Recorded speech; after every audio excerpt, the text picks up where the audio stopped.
আইন শৃঙ্খলা রক্ষাকারী বিভিন্ন বাহিনীর পক্ষ থেকে মাননীয় প্রতিমন্ত্রী মহোদয়কে হোলির শুভেচ্ছা জ্ঞাপন করি। বগুড়া জেলার জেলা প্রশাসক শহীদুল হক সিনিয়র সহকারী প্রকৌশলী এলজি। দীর্ঘদিন যাবৎ এই বগুড়ার মানুষ উন্নয়ন বঞ্চিত, এই বঞ্চনা বা বঞ্চিত ধারাবাহিকতাকে অন্য জেলার সাথে সমন্বয় করবার জন্য যে উন্নয়নের ঘাটতি রয়েছে, যেটা করবার প্রয়োজন, সে বিষয় নিয়েই দুই সংসদ সদস্য সহ জেলা প্রশাসক মহোদয় সহ আমরা বিভাগীয় প্রধানদেরকে অনুরোধ করেছি যে কোন বিভাগের কি প্রয়োজন এবং বিগত সময়ে কি হয়নি আমাদেরকে আগামী 7 দিনের মধ্যে জেলা প্রশাসক মহোদয়ের কাছে সেটা তারা উপস্থাপন করবেন। এবং এই কর্মসূচিগুলো হতে হবে সাধারণ মানুষের জন্য। এর মধ্যে যেমন রয়েছে রাস্তাঘাট, ব্রিজ, কালভার্ট, ড্রেন, স্যানিটেশন, সুপেয় পানি সহ বর্জ্য ব্যবস্থাপনা, পৌরসভার যানজট, ফুটপাত থেকে শুরু করে মানে জনদুর্ভোগ কমবে। এর মধ্যে আইন শৃঙ্খলার বিষয় রয়েছে, যাতে এই যে বিভিন্ন ছোরা চাকু সহ বিভিন্ন বিষয় নিয়ে ইদানিং অনেক তৎপরতা লক্ষ্য করা যাচ্ছে, মাদকের বিষয় রয়েছে। সার্বিকভাবে বগুড়া যে অন্য জেলার চাইতে খুব একটা খারাপ অবস্থানে আছে আইন শৃঙ্খলা, এটা বলবো না, তবে আরো উন্নতি করার প্রয়োজন। সেই বিষয়ে প্রশাসনের সংশ্লিষ্ট বিভাগের কর্মকর্তারা সক্রিয় থাকবেন।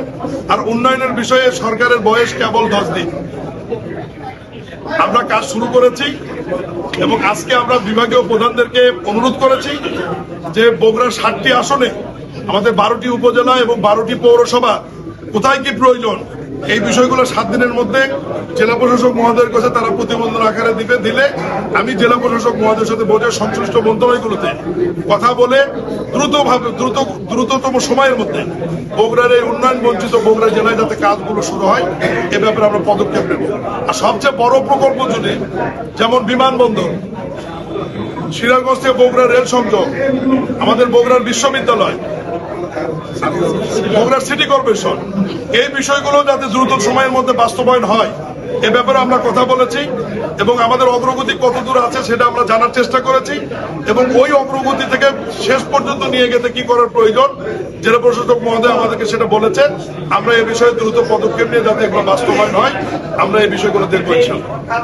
করতা নদীর ব্যাপারে অনেক একটি বড় প্রকল্প, একদিকে অনুমোদনের অপেক্ষায় রয়েছে প্রায় 3000 কোটি টাকার একটি প্রকল্প।